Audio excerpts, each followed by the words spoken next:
और लास्ट की सबसे इम्पोर्टेंट बात वो ये कि अगर अभी आप कतर फ्री वीज़ा लेकर के जाना चाहते हैं तो प्लीज़ मत जाएं, क्योंकि अभी कतर में। अस्सलाम वालेकुम दोस्तों, मैं हूं असलम आलम और आप देख रहे हैं गल्फ एक्सपर्ट। दोस्तों, यहां पर आप लोगों को स्क्रीन पर एक सवाल नज़र आ रहा होगा। ये सवाल नेपाली में है, इसीलिए हो सकता है आप में से अक्सर लोगों को समझ में नहीं आ रहा होगा। सवाल में इस भाई ने पूछा है, इनका कहना है कि इनका कोई भाई कतर में है जो कि इनके लिए आज़ाद वीज़ा निकाला था। इन्होंने वीज़ा के लिए कतर वीज़ा सेंटर में मेडिकल भी किया। मेडिकल होने के बाद में अभी तक इसको वीज़ा नहीं मिला है। इन्होंने वीज़ा के बदले 4700 रियाल पे किया है। तो अभी तक जो इसको वीज़ा नहीं मिला है तो ये क्या कर सकते हैं वीज़ा को लेने के लिए। तो दोस्तों, आप लोगों ने सवाल सुन लिया। आप लोगों से यह उम्मीद करता हूं कि जवाब भी सुन करके जाएंगे। अगर इन्फॉर्मेशन आप लोगों को पसंद आएगी तो वीडियो को लाइक करके आगे जरूर शेयर करेंगे। तो यहाँ पर मैं कहना चाहूँगा कि इस भाई को अभी तक वीज़ा नहीं मिला है तो दो वजह से नहीं मिला होगा। पहली वजह तो ये होगा कि इसने कहा है कि कतर वीज़ा सेंटर में इसका मेडिकल हो गया। तो हो सकता है कि कतर वीज़ा सेंटर में मेडिकल होने के बाद में आपका मेडिकल पास नहीं हुआ होगा। अगर आपका मेडिकल पास नहीं होता है तो आपको वीज़ा नहीं मिलेगा। आपका मेडिकल पास हुआ है या नहीं हुआ है आपने कमेंट बॉक्स में नहीं बताया है। और दूसरी वजह यहाँ पर यह हो सकती है कि आपने जैसे बताया है कि आपने कंपनी वाले को 4700 रियाल पे कर दिया है, तो अब कंपनी वाले को पैसा चूंकि मिल गया है तो यहाँ पर कंपनी वाला आपके साथ में कुछ चीटिंग करने की कोशिश कर रहा होगा।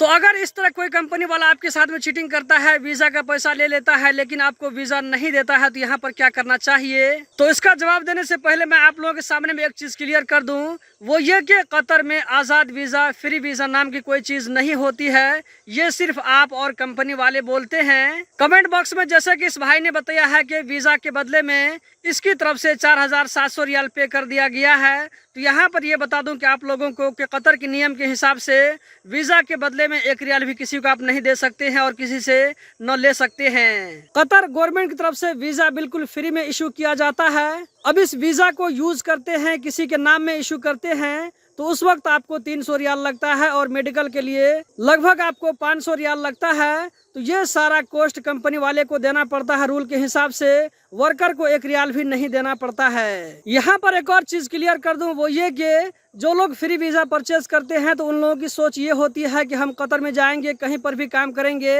हमें कोई रोक टोक करने वाला नहीं है। तो दोस्तों, ये कतर रूल के हिसाब से बिल्कुल गलत है। कतर का रूल ये है कि आप अगर कतर जाते हैं तो आपको कंपनी के स्पॉन्सरशिप में जाना होगा। कंपनी आपको जहां पर काम प्रोवाइड करेगी वहीं पर आपको काम करना होगा। कंपनी की इजाजत के बिना आप इधर उधर कहीं पर काम नहीं कर सकते हैं। अगर आपको काम करना ही है तो अपनी कंपनी की तरफ से और आप जिस कंपनी में काम करेंगे दोनों कंपनी की तरफ से एग्रीमेंट बनाना पड़ता है।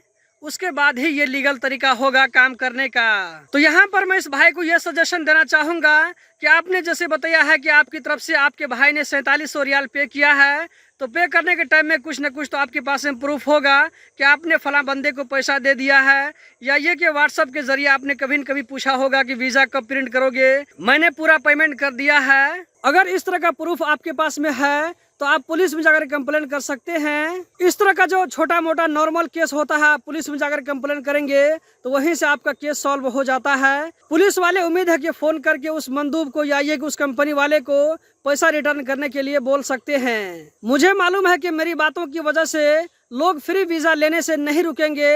अगर आप लोग फ्री वीजा लेने से नहीं रुकेंगे, फ्री वीजा लेते ही रहेंगे, तो यहाँ पर मैं आप लोगों को एक सजेशन देना चाहूँगा कि आपके हाथ में जब तक वीजा प्रिंट होकर के नहीं आ जाता है तब तक आप कंपनी वाले को या ये कि जिस बंदे से आप वीजा ले रहे हैं उसको पूरा पैसा मत दें। आप जिस कंपनी से भी फ्री वीजा लेते हैं तो उसको आप जो है किस्तवार करके पैसा दें। आप उसको स्टेप बाय स्टेप पैसा इस तरह देंगे कि वीजा अप्लाई करने के टाइम में आप 500 रियाल दे दीजिए। जब वीजा अंडर प्रोसेस हो जाएगा, सिस्टम में शो करने लगेगा, फिर उसको आप 500 रियाल दीजिए। जब कतर वीजा सेंटर के लिए जो अपॉइंटमेंट लिया जाता है फिर उसको आप 500 रियाल दीजिए। तो इस तरह आप किस्तवार उसको पैसा दीजिए। जब आपका वीजा प्रिंट होकर के आपके हाथ में आ जाएगा तो आप उसको आधा पैसा दीजिए। उसके बाद में जब आपका बंदा कतर चला जाता है तो आईडी बनाने के बाद में उसको आप पूरा पैसा दीजिए। अगर आप आईडी बनाने से पहले पूरा पैसा दे देते हैं तो आपको यहाँ पर झेलना पड़ सकता है। कंपनी वाला या ये कि मंदूब आपका आदमी का आईडी लगाने के लिए वो लेट कर सकता है। जैसे कि इस भाई के साथ में हुआ है, वीजा प्रिंट करने से पहले इसने 4700 रियाल दे दिया। अब कंपनी वाला अपनी तरफ से टाल मटोल कर रहा है वीजा देने के लिए। फ्री वीजा वालों को यहाँ पर मैं एक और सजेशन देना चाहूंगा, वो ये कि आप कतर में कहीं भी काम करते हैं, चाहे वो काम छोटा हो या ये कि बड़ा हो, एक दिन का काम हो या एक हफ्ता का काम हो, तो आप एग्रीमेंट बनवा कर काम करें, आपको कभी कोई दिक्कत नहीं आएगी। बिना एग्रीमेंट काम करते हैं तो आपको भी दिक्कत होगी। आप जिस कंपनी में स्पॉन्सरशिप में रह रहे हैं उसमें भी दिक्कत आएगी, और आप जिस कंपनी के पास में काम करेंगे उस कंपनी को भी दिक्कत आएगी। और लास्ट की सबसे इम्पोर्टेंट बात वो ये कि अगर अभी आप कतर फ्री वीज़ा लेकर के जाना चाहते हैं तो प्लीज़ मत जाएं, क्योंकि अभी कतर में काम नहीं मिल रहा है। वहाँ पर जो लोग पहले से बैठे हुए हैं फ्री वीज़ा लेकर के, बहुत ज़्यादा उन लोगों को दिक्कत हो रही है खाने पीने और रूम के किराए निकालने के लिए। अगर आपका वीज़ा निकल चुका है तो वीज़ा को बढ़वा लें, लेकिन अभी कतर मत जाएं फ्री वीज़ा लेकर के।